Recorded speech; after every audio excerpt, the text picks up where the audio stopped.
Salut, moi c'est Clémence. Il y a 1 an et demi, j'arrive à Bordeaux avec juste 2 valises, depuis l'Angleterre où je travaillais avant, sans connaître personne. Et ce soir, j'ai envie de vous raconter comment le TOS m'a permis de m'intégrer ici, et comment le fait d'évoluer dans cette communauté de voyageurs, ça booste plutôt bien pour repartir. En fait, je vous fais un peu un TOS du TOS.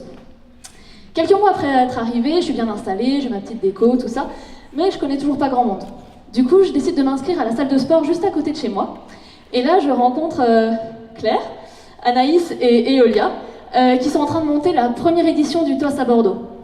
Alors, entre 2 squats et 3 abdos, on sympathise, et je me retrouve recrutée pour être speaker. Alors, je découvre d'un coup la tribu bordelaise et le principe du TOS. Comme on vous a dit là au début de la soirée, le but c'est de promouvoir tous les types de voyages et de donner envie au plus grand nombre de se lancer. Et puis comme vous pouvez voir, le TOS c'est une bonne ambiance, des gens super cool, super sympas, bref une atmosphère qui donne vraiment envie de rester quoi. Je ne sais plus ce que je devais dire,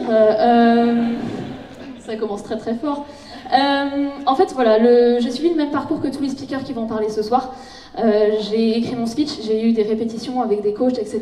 En plus, le TOS permet de voir le voyage sous l'angle de ce qu'on a vécu et non pas vu, et ça change tout. À la première édition du TOS, il y avait 90 personnes. J'étais méga flippée, alors imaginez maintenant. Et puis en fait, révélation après avoir terminé, c'était juste ultra cool. En fait, c'est génial de pouvoir présenter devant vous tous ce sur quoi on travaille depuis des semaines. Demandez aux autres speakers de ce soir, tout à l'heure, ce qu'ils vont en penser, à mon avis, ils vont adorer. Alors après ce premier pas dans le TOS bordelais, je suis passée dans l'organisation et je suis devenue coach. C'est vachement moins stressant. Bon, vous avez compris l'idée, le TOS c'est cool, voilà, la tribu est sympa, ça c'est toute ma vie de tosseuse. Mais là, on en vient à la deuxième chose dont je voulais vous parler ce soir. Le voyage dont j'ai parlé lors de mon premier TOS, c'était en... En fait, je vais pas vous dire, vous irez voir la vidéo YouTube vous-même si ça vous dit. Et oui, après quelques TOS, je maîtrise l'art du teasing. Bref, toujours est-il que ce voyage, en fait, je m'étais calée sur ce qu'on m'avait proposé. Et 3 ans après être revenue, il commençait à me manquer un voyage que j'aurais entièrement choisi de A à Z. Et c'est là que la tribu intervient.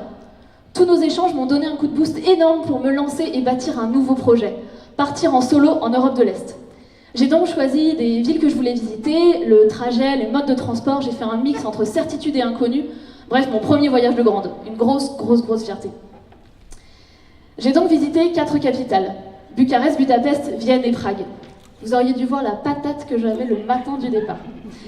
Le lendemain de mon arrivée à Bucarest, je suis entraînée à un cours d'escalade par une fille rencontrée à l'auberge de jeunesse.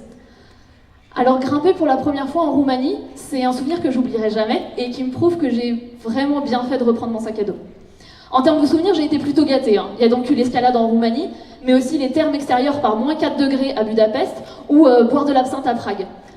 Mais le mieux, c'est quand même quand je suis allée à l'Opéra à Vienne, en chaussures de rando parmi les robes de soirée. La méga classe, quoi. J'ai fait des free walking tours dans chacune des villes que j'ai visitées. Alors pour ceux qui ne connaissent pas, ce sont des tours organisés par des locaux. Du coup, les informations données et les circuits changent un petit peu des visites classiques.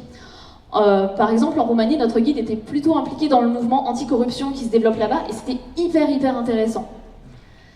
D'ailleurs, les marques de l'histoire sont assez présentes dans ces villes-là.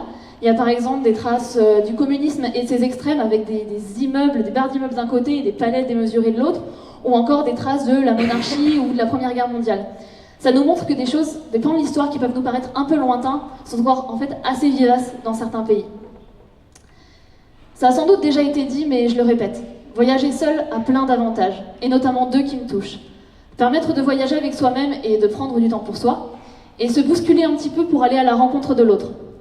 Ces rencontres, j'ai voulu les provoquer encore plus une fois rentrée en me donnant un nouveau challenge, faire du stop. C'est le second coup de boost que m'a donné la tribu TOS. Alors il y a plein de choses qui m'ont motivée.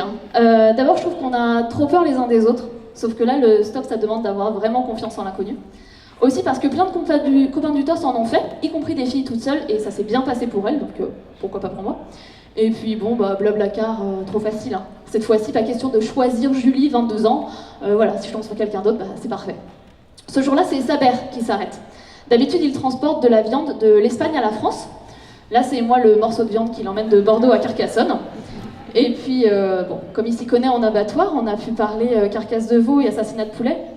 Hyper sympa pour une végétarienne. Enfin bon, là je peux vous en parler parce que ça s'est bien passé. Mais je faisais quand même pas la fière ce jour-là sur mon rond-point avec mon petit panneau et mon sac à dos au pied. Je ressentais un mélange d'excitation, mais aussi d'interdit, du genre si ma mère avait su, et de peur, il faut bien le dire, hein, je pensais que j'allais dormir sur une aire d'autoroute. Donc voilà, un gros bon mix d'émotions. La dernière personne qui m'a prise en stop, une petite mamie, me trouvait bien inconsciente de faire tout ça. Alors je lui ai justement expliqué que je faisais du stop pour prouver que l'entraide et la gentillesse pouvaient encore se trouver.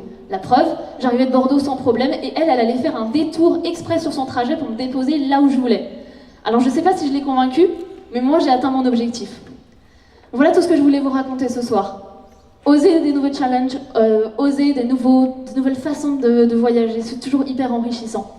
Et puis quand j'y réfléchis, c'est un peu un effet papillon cette histoire. Tout a commencé parce qu'un mardi soir, je suis allée au sport. Alors vive les squats et vive le TOS.